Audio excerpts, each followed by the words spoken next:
Hello again, Mark Foley, solicitor here again with a short story with a moral at the end. The facts are quite complicated, so bear with me. About 2 miles from my house is the Bernard Matthews factory. Bernard Matthews died 2 or 3 years ago, a very rich chap. He had a complicated private life. He was married still, but he'd been separated from his wife for 30 years. With his wife he had 3 adopted children. With another girlfriend he had another son, George. For the past 20 years, Bernard had been living in France in a villa worth 15 million euros with his French girlfriend Odile. He made an English will which left £1 million free of tax to Odile and the rest of his estate, £40 million, in trust for George. In fact, under French law, 75% of the French villa would have to go to his 3 adopted children. So Odile would only get 25% of the value of the villa.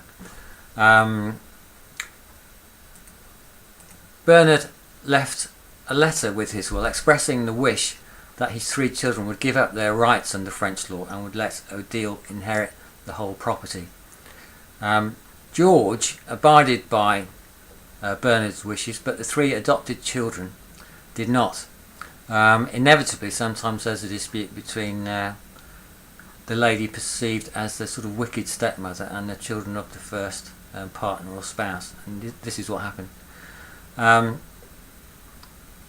Bernard Matthews had the best possible advice with the most expensive lawyers in 2 jurisdictions, but he still created a situation where the drafting of the English will caused an issue which ended up in the English courts over who would pay French inheritance tax.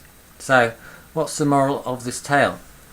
If a multimillionaire, very wise, canny businessman like Bernard Matthews can get the very best advice in 2 jurisdictions and get it wrong, then what's the chances that you are going to get it right for yourself? So for heaven's sake, make a will. You'll reduce the cost of administration of your estate. Choose for yourself exactly who administers your will.